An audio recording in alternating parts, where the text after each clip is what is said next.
Atas nama Bapa, Putra, dan Roh Kudus. Amin. Kejadian 3, ayatnya yang ke-1 hingga ayatnya yang ke-24. Manusia jatuh ke dalam dosa. Adapun ular ialah yang paling cerdik dari segala binatang di darat yang dijadikan oleh Tuhan Allah.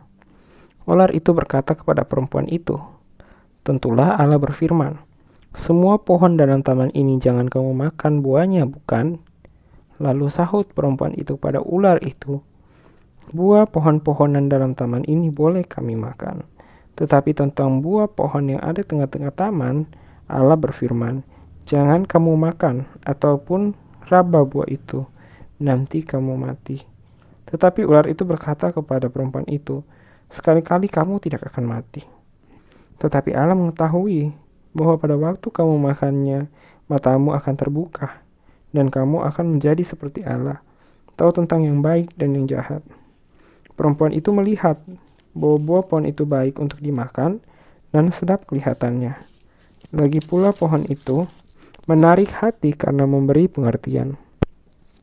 Lalu ia mengambil dari buahnya dan dimakannya, dan diberikannya juga kepada suaminya yang bersama-sama dengan dia. Dan suaminya pun memakannya.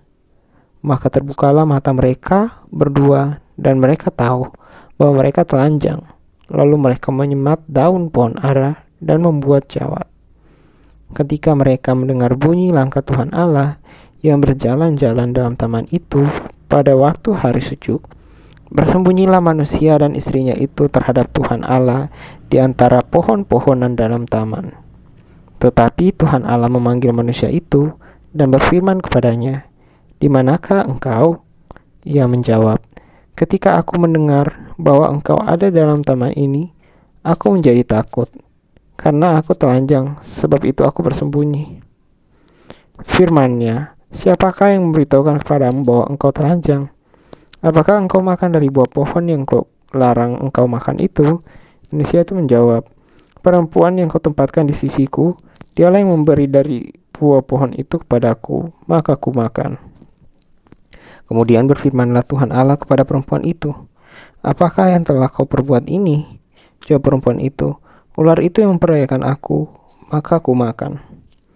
Lalu berfirmanlah Tuhan Allah pada ular itu, "Karena engkau berbuat demikian, terkutuklah engkau di antara segala ternak dan di antara segala binatang hutan.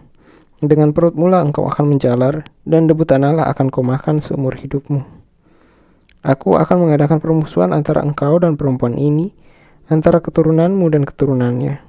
Keturunannya akan merumukkan kepalamu, dan engkau akan merumukkan tumitnya."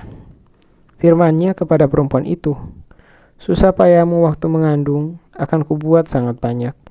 Dengan kesakitan engkau akan melahirkan anakmu. Namun engkau akan berahi kepada suamimu, dan ia akan berkuasa atasmu." Lalu firman-Nya kepada manusia itu, "Karena engkau mendengarkan perkataan istrimu dan memakan dari buah pohon yang telah kuperintahkan kepadamu, jangan makan daripadanya, maka terkutuklah tanah karena engkau. Dengan bersusah payah engkau akan mencari rezekimu dari tanah seumur hidupmu. Semak duri dan rumput duri yang akan dihasilkannya bagimu, dan tumbuh-tumbuhan di padang akan menjadi makananmu.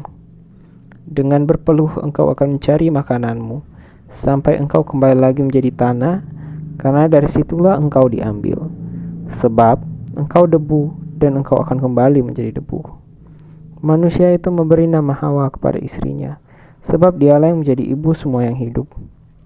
Dan Tuhan Allah membuat pakaian dari kulit binatang untuk manusia dan untuk istrinya itu, lalu mengenakannya kepada mereka. Berfirmanlah Tuhan Allah, "Sesungguhnya manusia itu telah menjadi seperti salah satu dari kita, tahu tentang yang baik dan yang jahat.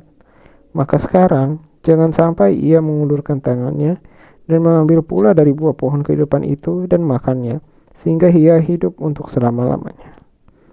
Lalu Tuhan Allah mengusir dia dari Taman Eden, supaya ia mengusahakan tanah dari mana ia diambil.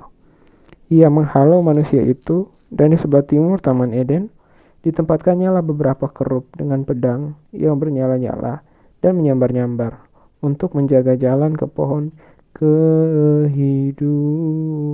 kehidupan. syukur kepada Allah.